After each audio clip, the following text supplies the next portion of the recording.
Hi, Martina. How are you? Hi, fine, thank you. Good, good. So thank you so much for doing this interview with me. I really appreciate it, and helping the seniors become more aware of the psychology behind, certain frauds. So if you want to tell the viewers a little bit about yourself. Sure, yeah. So I have a background in fraud psychology, and what that kind of means is that my PhD kind of concentrated on like a persuasive messages that scammers send to people and why we as humans kind of like process these informations in a positive way and then fall for the scams that are there. So anything from like personal vulnerabilities, personality characteristics, like circumstances sometimes they can make you more vulnerable to fraud, but also scamming techniques, what scammers are using and how in order to persuade us and so on. So yeah, I just recently published a book on a topic with examples of like a different types of fraud and what kind of persuasion kind of is used across them. So yeah, I currently work as a researcher in a tech industry, for a company that has a cybersecurity background. Okay, great, great. Sounds like you've got a lot of experience. Well, the one fraud I wanted to get into today is the romance scam. That seems to be in the top three of all the different frauds and scams that really affect the seniors. And so if you could tell us a little bit more about I guess the psychology behind where the scammers are finding people and why they say what they say, and they're looking for certain responses from you and all of that. Yeah, so I think romance scammers are typically contacting people either via social media accounts. I think that's the usual one, but sometimes through the email as well. And to be honest with you, I think right now with so many data breaches and so much of our information out there, when these type of scammers contact someone, they already have a good amount of information. So they may Okay. already know you were just recently divorced or you just recently bereaved.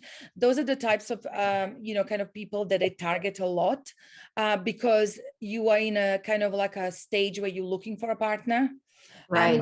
But sometimes it can be triggered by certain age, like they trigger people of a certain age just because they assume you're more likely to be divorced, you're more likely to be bereaved.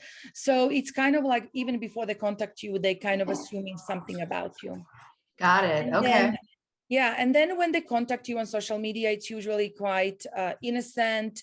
They may operate on dating sites as well. So, aside of the social media, it'll start as a very innocent thing, just a conversation. I would say the typical way this scam works is that, the scammer wants to facilitate very emotional online relationship. And there's a Okay. really clear reason for that.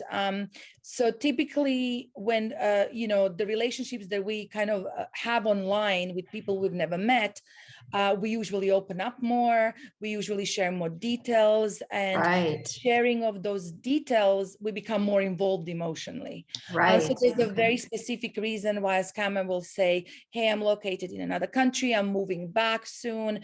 Usually, for women, it's usually army person somewhere or a medic working in another country. For men, it could be equally like that, or it could be a person that is from another country that's struggling. So they're going to extort money by like saying, hey, I'm struggling, can you send me some money? So it's Okay. kind of like the stories can vary, but usually this person is not somewhere where you can meet in real life. And then as you get more emotionally involved, and it's worth bearing in mind as well that scammers in the first stages of this scam will send you little gifts to make sure Okay. that you trust them, Okay. to make sure that you feel that this is a real relationship. And a lot of the times, there's a reason behind that. It's a Okay. known persuasion technique. When somebody gives you something or does you a favor, you feel like you have to reciprocate. Right. Right. So when they ask you for money, you will be more likely to feel obliged to help, if that makes Right. sense. So Right. there is a very specific way these scams kind of evolve. Some can take many months.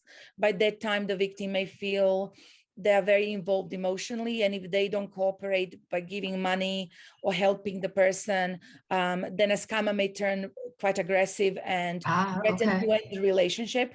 So then kind of intimidation comes in as well. And people don't actually realize, one thing that I really want to stress, people don't realize this isn't just a money transaction. There are feelings involved.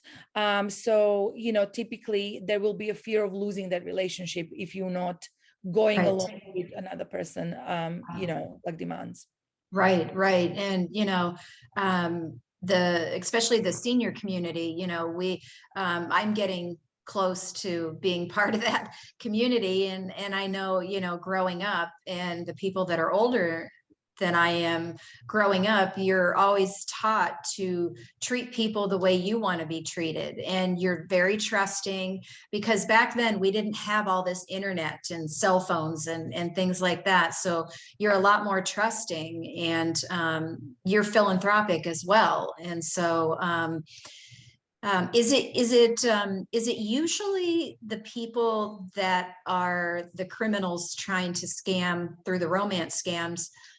Are they usually from another country, or has it been have we found that there are people right here in the United States that are doing these romance scams as well?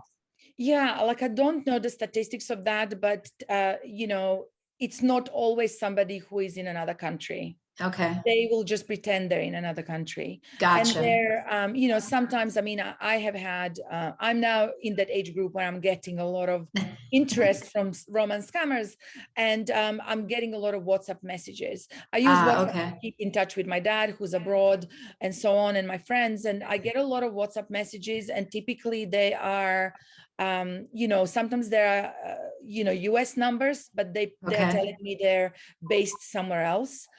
So, Yeah. like typically I would say expect the scammer to be anywhere. Right. But typically Okay. what they're going to try and avoid is meeting you in real life. Right. So Okay. there would be a red flag to watch Right. for. And usually the picture that they send of themselves is a picture of someone else that they found online. And they're using that picture so they don't show their true identity. So now that we know more about the psychology behind the romance scams and how they're playing with emotions, and especially strong emotions if you're in a bereavement or a divorce or something like that, what can people do when they get these messages, when someone starts to try to build a relationship? What should they do to be on the lookout, that they could help themselves be able to realize early on, okay, this is a fraud, I need to stop it? Yeah, so like first and foremost, I would say, pay attention to what the person is telling you. One of the techniques that scammers are using as well is they will mimic the circumstance of the victims. So if you're bereaved or widowed or divorced, they will pretend to be the same so that you have Ah, something in okay. common. So Gotcha. watch for kind of like that kind of affinity between you. Okay. Those are the things that scammers use to persuade you into a relationship. Okay. I would say a big red flag would really be just not being able to meet. They're being located somewhere else. I Okay. mean, really, you can't have a meaningful relationship with somebody who is in another country.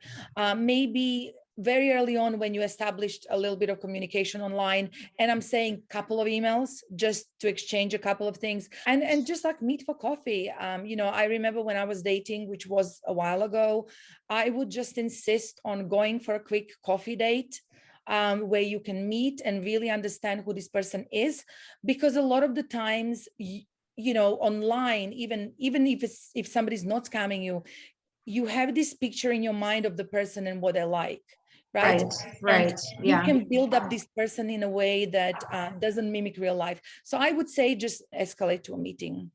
Okay. All right. So it's been a lot of great information.